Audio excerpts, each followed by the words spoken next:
Hello and a warm welcome to this channel. Please come in, sit down and make yourself at home. I've just put the kettle on, I'm warming some cups and you're in for a bit of a treat because it's Yorkshire Gold tea bags. For those of you that prefer coffee though, I think there's some Nescafe Gold in the cupboard.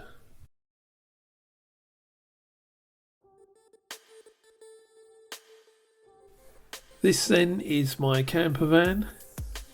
It's a 1986 Volkswagen T25 auto sleeper VT20 conversion.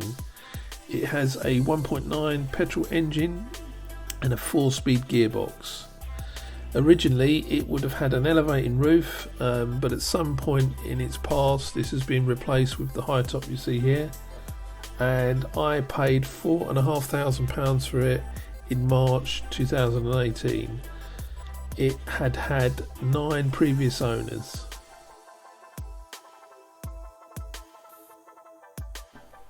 I never set out with the intention of buying this camper. It sort of all came about whilst looking for one for my dad. He was the one who was after a camper van and he was the one who spotted this. If it had its original pop top, then it'd probably be its owner today.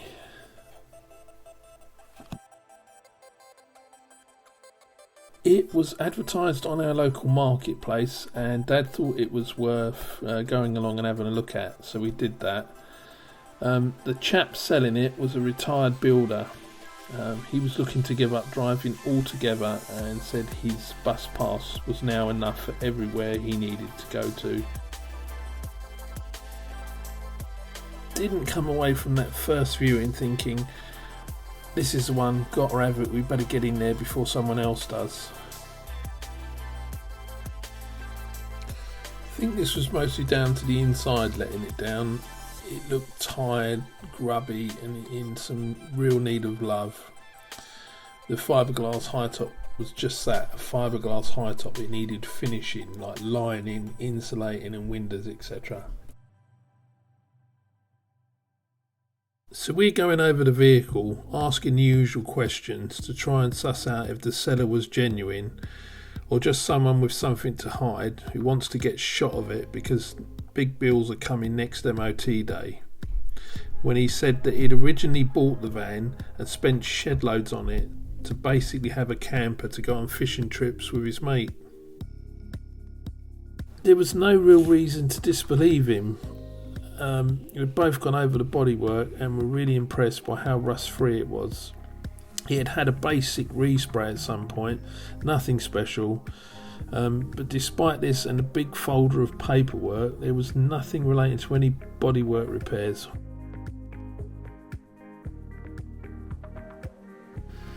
So pretty much the main reasons why we weren't impressed enough to buy it after the first viewing then. 1. Cost. He was asking for top money. I think it was up for $7,800 then.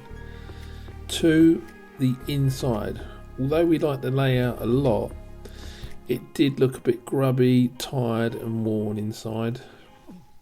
And 3. Although the vehicle had loads of history going way back, there was nothing for all the bodywork he said he'd spent so much on. So a number of weeks pass and despite viewing some excellent campers, Dad hasn't settled on anything yet. Plus this T25 is still languishing on the marketplace and he's dropped the price. It's now £6,500. One thing I think definitely didn't help the seller was that he had it listed under the wrong category. Instead of the ad appearing in the caravans and motorhomes section of our local marketplace, he'd actually got it listed under commercial vehicles. Despite this, we both kept commenting about how good it looked in the ad pictures and how rust free it was when we actually went to see it the first time. This and the price drop led us to arrange a second viewing. So a second viewing later and we come away feeling much the same as we did the first time around. This time though I did ask for more details as to which garage carried out the actual bodyworks. He's unable to remember it by name, but tells me the area it's in, which is local, thankfully. So as it's local, and I know the area fairly well, we decide to head over there to see if we can find and talk to the garage that carried out the bodyworks. No good though, as we're unable to find it. So again, nothing happens for weeks. The search for a camper in that time is still very much ongoing, and despite viewing some amazing vehicles and even making some offers, we've been unsuccessful in getting one for Dad. Although now he's settled on a couple of prerequisites. The first is that it must be a short wheelbase, so no long wheelbase vans. The other is no high tops. In some cases a standard tin top is fine, but a pop top is preferable.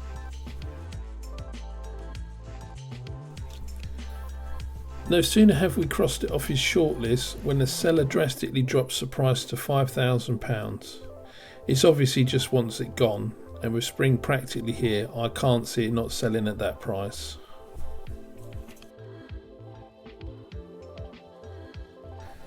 So with the high top putting my dad off, this is where I actually come in.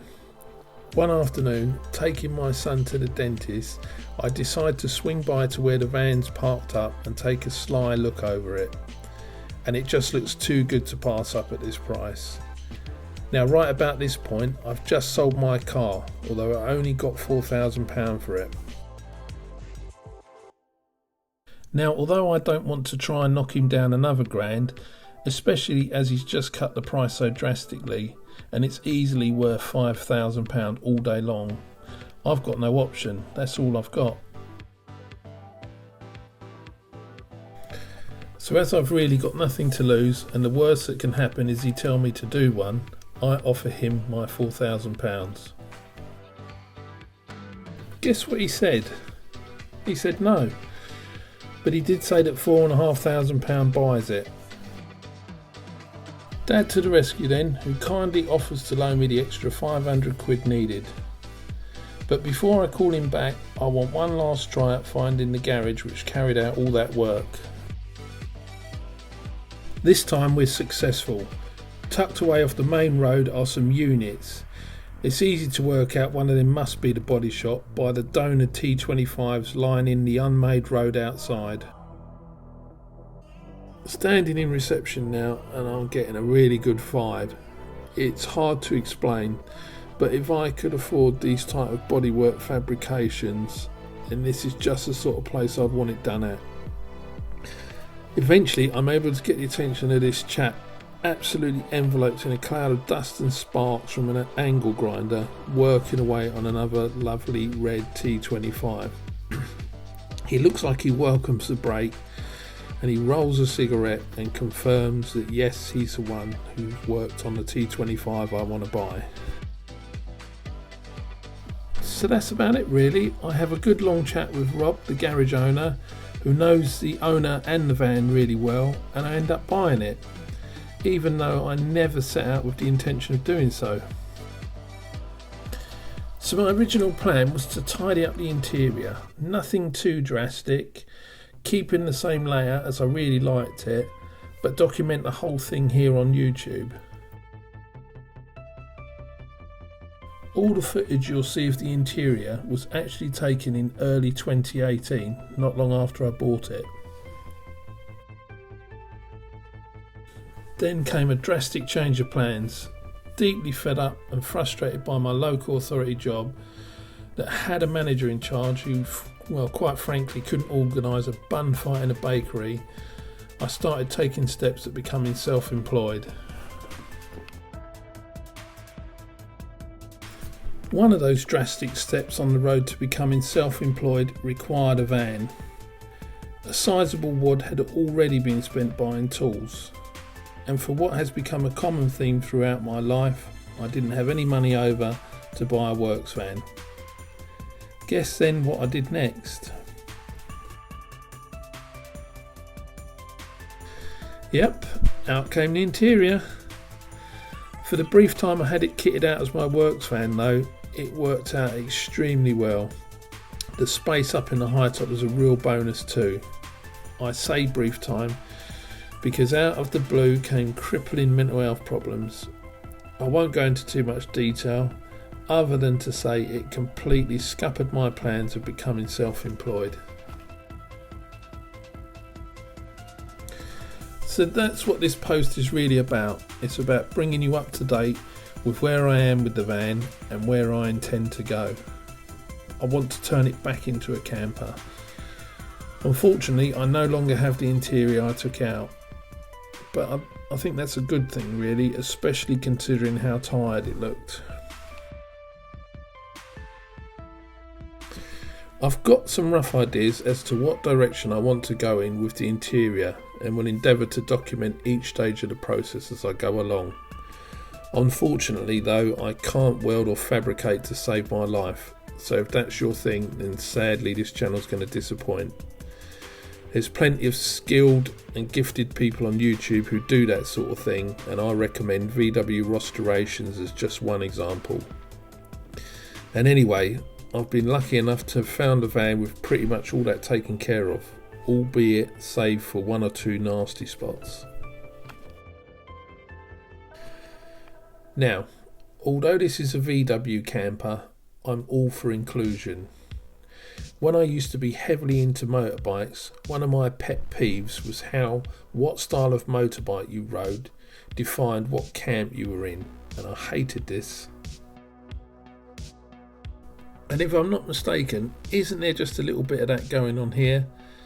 We're happy to enthusiastically wave another VW camper we pass on the road, but not so keen when it comes to anything else. And what about car parks? Don't we make every effort to stick close together while avoiding anything that can't trace its roots back to Wolfsburg, Germany?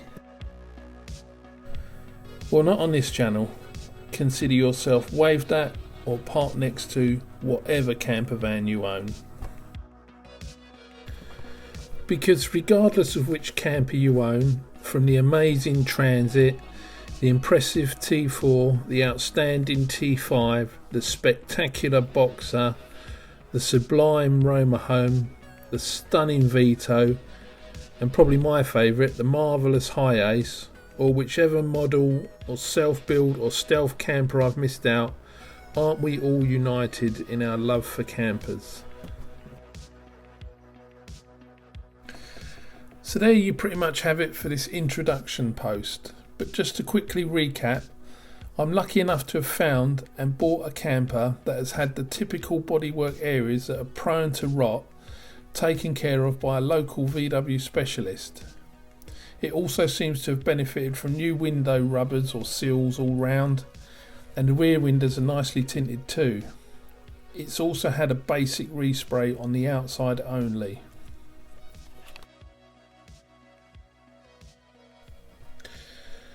The inside camper furniture has now been completely removed, and it is mostly here that subsequent posts will be focusing on, although there will be some small areas outside that I need to deal with. Anyway, until the next post, bye for now.